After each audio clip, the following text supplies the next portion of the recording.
Hard to believe this is going to turn into a nice painting, but it will at the end. So I'm going to go ahead and do more with my value. This is much darker in this corner, and I want to go ahead and set up my values. It's also easier to go bold earlier. It's not as scary. So I can go ahead and just drop this in. And again, I'm not going on autopilot, filling it all in. I am trying to go with the flow of the water.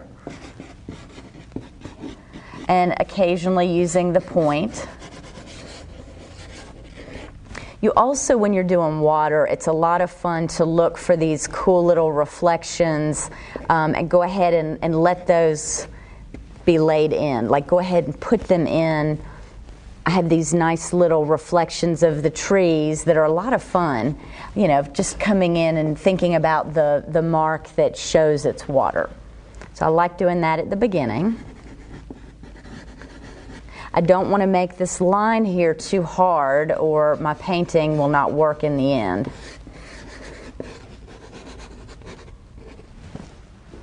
Okay, so you can see how that really divides it. It's almost like a third and then her and then the rest of this is open. So what I want to go ahead and do while I have this color is just drag it in. And I don't want to go over her head, but I don't need to worry about making it totally fit.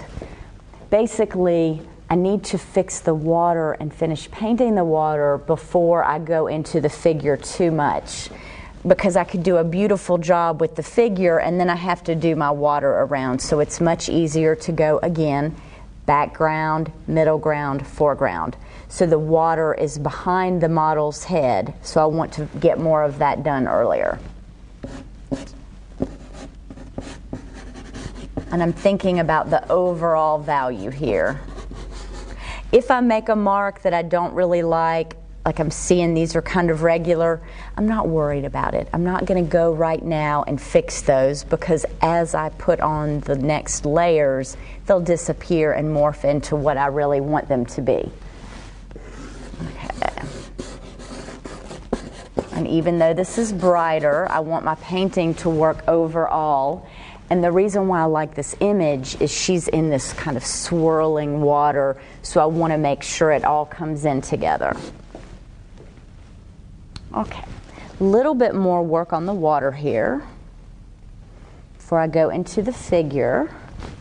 I am looking for a green that goes with the color palette of the photograph. So I'm going to go ahead and come in. Now, if you are a little newer with pastel, or you feel a little uncomfortable just picking a color, what you can do, and I would really encourage you to do, is have your practice paper, and then you can actually come in and practice your colors and your marks, and then your final is a lot better. But I like to just jump in.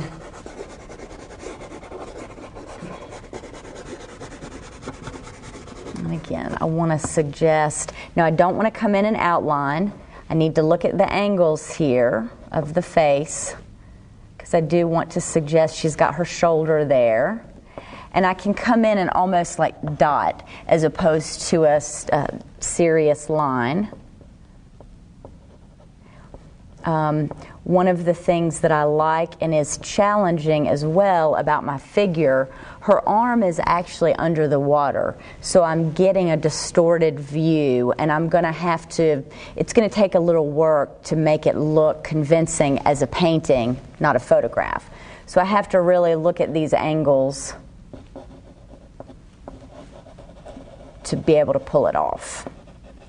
And again, smaller marks, variety. Go ahead and bring some of that around. This is all part of the same movement. And this will be one of those paintings where in the video you're not going to see me work through the entire thing because there's a lot of time involved, probably a couple of hours, but you're seeing a very important stage where I'm beginning the painting, how rough it looks, how I'm layering in order to get the water and the figure, and then you will see the finished piece that I went back to my studio and completed, and be able to see from the beginning to the end where it ended. And real important to not do too heavy-handed.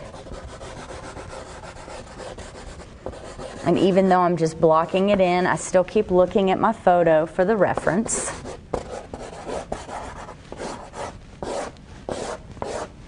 Now, another cool thing that starts to happen with water, just like these really neat reflections of the dark trees, is you get some of the light that has gone through the water and the little lines of light, refracted light on the bottom of the pool. So I can come in and start suggesting, with a little bit of a rolling pastel, some of these lightning bolts almost coming through the surface of the water. And I don't want to come in again and do really heavy-handed. I just want to suggest them. That will also add some interest to this large area that the figure is not in. It will make it a lot more interesting because I'll see the depth down to the surface of the pool that has these little refracted light pieces. Okay. Now, I also want to bring some of this color over here. Really important to have that unity in the piece. And you can see how I have larger marks for the water. I have wider, big sweeping marks. And now I'm coming in with some of these smaller marks. I've been painting water for many years, always loved water and been fascinated. And when you observe water, you start to notice the way it moves and the way light and shadow and color move across it. So if you enjoy water, practice painting, practice some techniques I'm showing you, work from photos, but also go out and work from real water. Or, run some water in the sink and just do a little pastel study of the water coming out of the spigot, go to a lake, but actually study water, and your paintings of water will be so much more interesting. So I'm continuing the same technique, but instead of on the point, I've laid the pastel to the side. And these are actually a lot more short marks. Again, I'm here with the lighter area, so I have to look at the anatomy. The view of her head here. I don't want to outline it, but I do want this to be blocked in correctly. That shoulder goes down. And then I'll bring this out a little bit so it doesn't look so outlined. Okay, so you can see everything is very rough, but I'm going to come into the figure. A little bit different colors. Now I want to actually suggest a little bit more of the anatomy to get this correct. So at this point, I'm actually looking through my glasses some and then looking over my glasses. I do want her to look like a female, not this rough-looking, chiseled jaw person, but it's important I not worry about that too much at the beginning. So I want to suggest the hairline. I'm basically showing form with the pastel.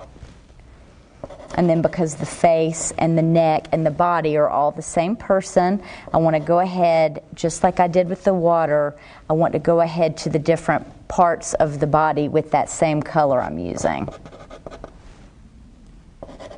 Coming down here. And I'm going to work on the figure here to show how I bring this up. Notice it would be very easy for me to just fill it all in with this color, but it's not a coloring book. And if you want to suggest this form properly, you need to do it from the beginning, just like with the water. And she has her arm is submerged again, which makes it a little more difficult.